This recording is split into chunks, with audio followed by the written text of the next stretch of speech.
In the autumn of 1900, a group of Greek sponge divers sheltering from a storm near the island of Antikythera dove into the wreck of an ancient ship resting on the sea floor. They brought up bronze statues, marble sculptures, glassware, coins, and one corroded lump of metal that nobody paid much attention to. The lump was set aside in the Athens National Museum. 2 years later, it cracked open and revealed gears. Dozens of precision-machined bronze gears, some as thin as 1 millimetre, meshing together in a mechanism so sophisticated that historians of technology refused for decades to believe it was real.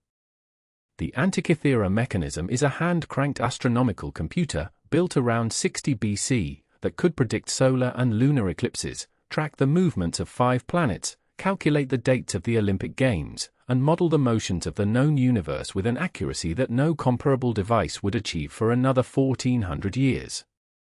We still do not know who built it, or how they knew enough to build it. The fragments were mostly ignored until 1951, when a British scientist named Derek de Solla Price got access to the pieces in Athens. Price was a physicist, not an archaeologist, and he looked at the gears the way an engineer would, with specific questions about what each gear did and what the whole system computed. His 1974 paper, Gears from the Greeks, described the Antikythera mechanism as the most sophisticated mechanical device known from antiquity, and argued that it was a functioning astronomical calculator of extraordinary precision. He was right, and the academic community took another 30 years to fully accept it. The most thorough modern analysis came from the Antikythera research team, which used X-ray tomography, a technique that lets you see inside an object without cutting it open, to map every gear tooth, every inscription, and every mechanical interface inside the 82 surviving fragments. Their 2021 paper in Scientific Reports proposed the first complete reconstruction of the full mechanism, which had been destroyed by its 2,000 years on the sea floor. Here is what the full mechanism would have done. You set a date by turning a handle on the side. The front face showed the position of the sun and moon in the zodiac, and the current phase of the moon.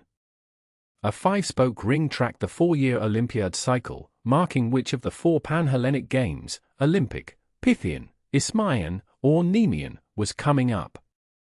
The back face had 2 large spiral dials. The upper one tracked the 19-year Metonic cycle, the astronomical period after which the sun and moon returned to the same position in the sky, subdivided into months and marked with Pan-Hellenic game dates. The lower one tracked the Saros cycle, the 223-month period after which lunar and solar eclipses repeat.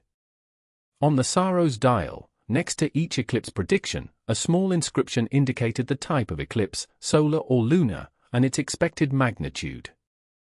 There was also a planetary display, and this is the part of the 2021 reconstruction that generated the most debate, because tracking planetary motion requires a different and more complex kind of gear train. The researchers believe the mechanism showed the positions of Mercury, Venus, Mars, Jupiter, and Saturn against the zodiac. If they are right, the Antikythera mechanism did not just model the moon and Sunday. It modeled the entire visible solar system, mechanically, by hand, using bronze gears, 2,000 years ago.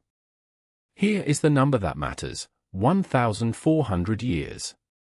That is approximately how long it took, after the Antikythera mechanism, before anything remotely comparable appeared again in the archaeological record. The next known precision mechanical astronomical device is a 14th-century European astrolabe and clock mechanism, appearing around 1300 to 1350 AD. The Antikythera mechanism dates to approximately 60 BC. Between those 2 dates, 14 centuries, we have nothing. Not a fragment. Not a reference in surviving texts that corresponds to a device this complex. The mechanism is not a step forward in a continuous tradition of development. It appears to be a peak, and then the tradition stops. We do not know why. The Roman conquest of the Greek world did not destroy knowledge in any straightforward way. The Romans copied and preserved Greek science extensively. But something happened to the line of craftsmen who built the Antikythera mechanism. The ship carrying it was wrecked. The tradition it represented either never spread widely enough to survive or was destroyed in a way we cannot trace. There is a single reference in Cicero, writing around 65 BC, roughly the same era as the mechanism, describing a device made by Archimedes, brought to Rome after the sack of Syracuse, that could model the motions of the sun, moon, and planets. Archimedes lived roughly 2 centuries before the Antikythera mechanism. If Cicero's description is accurate, the device Archimedes built may have been an ancestor of the Antikythera mechanism, and the tradition may have been older than we think. But Archimedes' device is gone. We have only Cicero's words. And Cicero was not an engineer, he was a lawyer who saw something impressive and wrote 2 sentences about it. The Antikythera mechanism rewrites what is possible in ancient technology. This is not a crude approximation. The gear ratios in the mechanism are so precise that they match the astronomical constants that Babylonian and Greek astronomers had computed through centuries of sky observation. Whoever designed this device knew not just that the moon goes around the Earth, but the exact speed at which it does so, and how that speed varies. The moon's orbit is slightly elliptical, meaning it moves faster when close to Earth and slower when far away, and the mechanism accounts for this variation using a special gear arrangement called a pin and slot drive that was not reinvented in European clockmaking until the 1700s. The device was also used. The inscriptions on its dials include a start date, and the mechanism shows signs of being repaired during its working life. Someone, probably a Greek astronomer or philosopher, actually carried this device, used it to predict eclipses, checked it against the sky, and trusted it. It ended up on a cargo ship headed west, probably to Rome, probably as a luxury object for a wealthy Roman buyer, or possibly as part of a collection of Greek scientific instruments being imported for display. It sank around 60 BC. It lay on the sea floor for 2,000 years. It nearly ended up as a corroded lump in a museum storeroom. Here is the part that gets me. We found one. We found one device, in one wreck, by accident, because a storm blew a group of sponge divers to a particular island. The Roman Empire was vast. Greek science was exported across the Mediterranean for centuries. If one of these mechanisms ended up on one ship, how many existed? How many are still on the sea floor?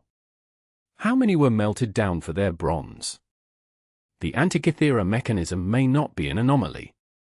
It may be the only surviving example of a technology that was, for its time, ordinary.